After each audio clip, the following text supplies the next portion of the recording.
जय हिंद दोस्तों, current affair की इस नई सीरीज में आप सभी का स्वागत है। दोस्तों, ये जो नई सीरीज है ये दैनिक समसामयिकी पर आधारित है तथा इसके जो प्रश्न हैं वो ऑल इंडिया रेडियो समाचार से लिए गए। ठीक है, जो इस समाचार को सुनते हैं उनको ये मालूम है कि ये समाचार सुबह, दोपहर और शाम मतलब 3 बार प्रसारित होता है।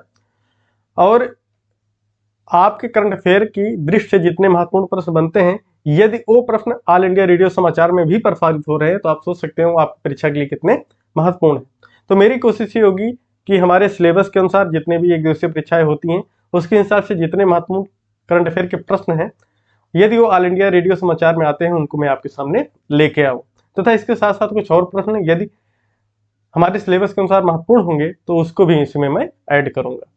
पहला प्रश्न है कि राज्य के वरिष्ठ लोगों को वायुयान से तीर्थ यात्रा पर भेजने वाला देश का पहला राज्य कौन सा है? तो ये हमारा मध्य प्रदेश है। ठीक है, मध्य प्रदेश देश का पहला ऐसा राज्य है जिसने वायुयान से तीर्थयात्रियों को तीर्थ यात्रा कराया। ये कहां से कहां तक कराया?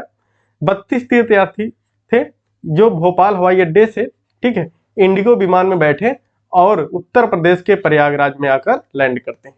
ठीक है, तो इनकी तीर्थ यात्रा कहाँ से थी? भोपाल से लेके प्रयागराज तक की थी और इंडिगो उड़ान ने इसको संपादित किया। ठीक है, तो 32 तीर्थयात्री भोपाल हवाई अड्डे से प्रयागराज तीर्थ यात्रा के लिए आए थे। ऐसा करने वाला मध्य प्रदेश देश का पहला राज्य। मध्य प्रदेश के राज्यपाल की बात करें तो मंगू भाई छगन भाई पटेल, ये क्या है? मध्य प्रदेश के वर्तमान राज्यपाल हैं तथा शिवराज सिंह चौहान जो है, शिवराज सिंह चौहान, ये मध्य प्रदेश के वर्तमान मुख्यमंत्री हैं। अगला प्रश्न हमारा है, केंद्रीय गृह मंत्री अमित शाह के द्वारा तटीय पुलिस की राष्ट्रीय अकादमी के अस्थायी परिसर की आधारशिला कहां पर रखी गई? ठीक है, ये रखी गई हमारी द्वारका के ओखा में। ये द्वारका कहां पे है? ये गुजरात में।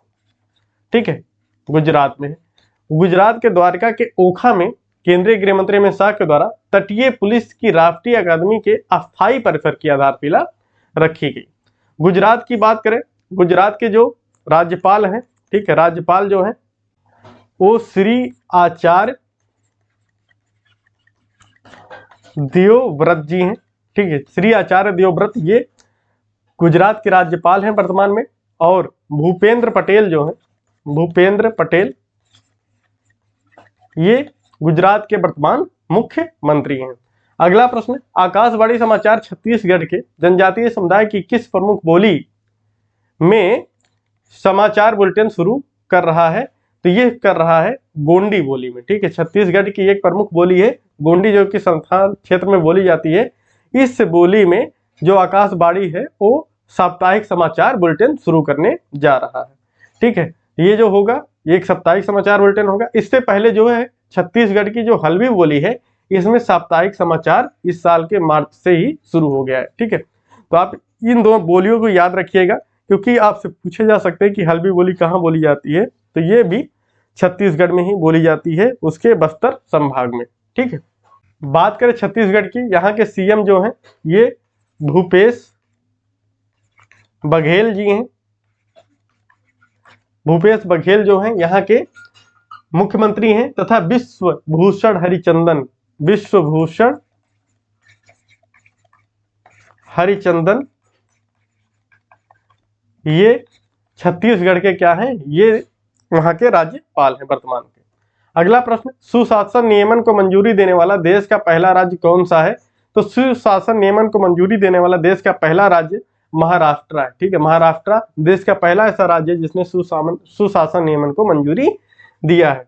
बात करें महाराष्ट्र की तो यहाँ के जो मुख्यमंत्री हैं वो एक नाथ शिंदे हैं, एक नाथ शिंदे जी हैं तथा यहाँ के जो वर्तमान राज्यपाल हैं वो रमेश बैस। ठीक है, रमेश बैस जो है वो महाराष्ट्र के वर्तमान राज्यपाल हैं तथा श्री एकनाथ शिंदे जी जो क्या है वर्तमान मुख्यमंत्री। अगला प्रश्न, भारत इंडोनेशिया का नौसैनिक अभ्यास समुद्र शक्ति कहां पर आयोजित हुआ? ये आयोजित हुआ है दक्षिण चीन सागर में। ठीक है, भारत इंडोनेशिया के बीच जो नौसैनिक अभ्यास समुद्र शक्ति है वो दक्षिण चीन सागर में आयोजित हुआ है। अगला प्रश्न, कर्नाटक के नए मुख्यमंत्री के रूप में किसने शपथ ली है? तो कर्नाटक के नए मुख्यमंत्री के रूप में कांग्रेस नेता सिद्धारमैया ने शपथ ली है। ठीक है, ये कर्नाटक के अब नए मुख्यमंत्री हैं तथा कर्नाटक के यदि हम राज्यपाल की बात करें तो थावर चंद गहलोत। ठीक है, थावर चंद गहलोत ये कर्नाटक के वर्तमान राज्यपाल हैं तथा अब कांग्रेस नेता सिद्धरामैया कौन है, ये कर्नाटक के नए मुख्यमंत्री हैं। तो ये करंट अफेयर के कुछ महत्वपूर्ण प्रश्न थे जो आपकी परीक्षा के लिहाज से बहुत ही महत्वपूर्ण थे। आपसे निवेदन है कि आप कमेंट करके हमें जरूर बताएं कि आपको यह वीडियो कैसा लगा। तो यदि अभी तक आपने चैनल को सब्सक्राइब नहीं किया, प्लीज चैनल को सब्सक्राइब कर लें और यदि आपको वीडियो अच्छा लग रहा है तो अपने दोस्तों में भी इसको शेयर करें। धन्यवाद।